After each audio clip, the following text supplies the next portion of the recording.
Good morning, all my kids. I'm Auntie Cara, and this is Auntie Cara's story time.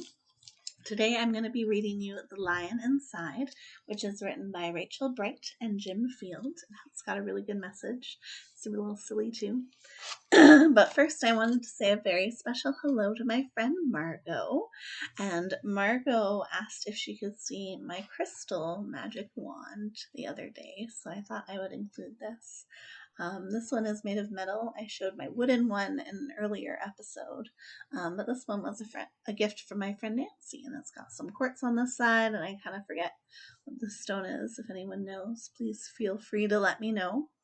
All right, I'm going to put that to the side. And this book is called The Lion Inside.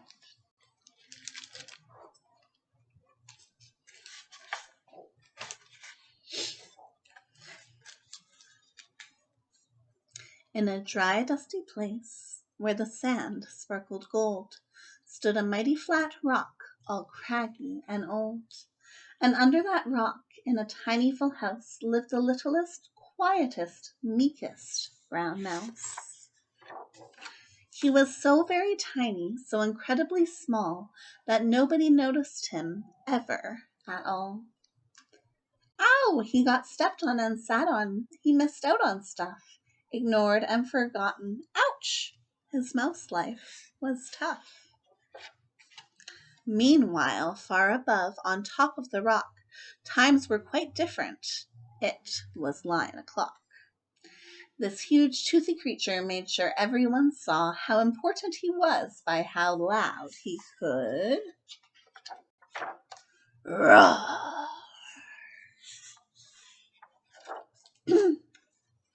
He was head of the pack, he was shouty and proud, he loved flexing his biceps and wowing the crowd. Yes, all were impressed by this mighty king cat. If only, thought Mouse, I could be more like that. Then, late one dark night in his tiny mouse bed, the cleverest thought popped into his head. He leaped up in the darkness and held up a paw. I've got it, he said. What I need is a roar. Roar. I mean, what if this mouse with the weeniest squeak were a little more grrr and a little less meek? Well, he'd still be the smallest of fuzzy brown mice, but he'd make friends and join in, and life would be nice. Yes, thought the mouse, I must find out how. I will learn how to roar, and I will learn it now. But it wouldn't be easy. There was only one beast who could teach him this thing, but might make him a feast. It was time to be strong, take a chance after all. Forever was such a long time to feel small. So he made himself brave, and he thought like a winner. He set off to the top, hoping not to be dinner. It felt like the scariest thing he could do, but if you want things to change, you first have to change you. The farther he climbed, the closer he got to the slumbering lion reclining on top. Then at last, as he stood on his tippity toes, he found himself suddenly nose to nose. Ahem, gulp, pardon me, wake up, Mr. Lion, you've got company. Squeak, Mr. Lion, what I've come to you for is squeak. Do you think you could teach me your roar?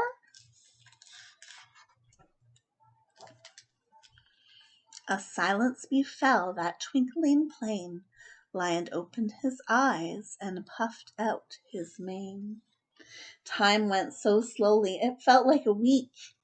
Then he opened his mouth and let out a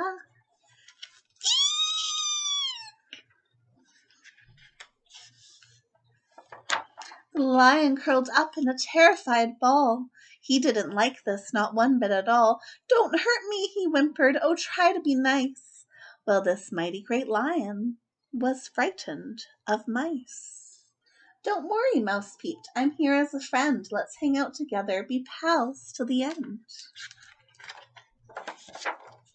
It was a magical moment for sure, when the mouse didn't feel at all small anymore. He had found his true voice and learned to speak out, and for that you don't need to roar or to shout. And from that day and always the two were a pair. They both liked that rock better, now the rock was to share. The mouse, while still little, felt big in his head, and Lion he still roared, but with laughter instead. Ha ha ha ha. Yes, that day they both learned that no matter your size, we all have a mouse and a lion inside. And that, my friends, is the end of the story. I hope you enjoyed it, lion and mice alike.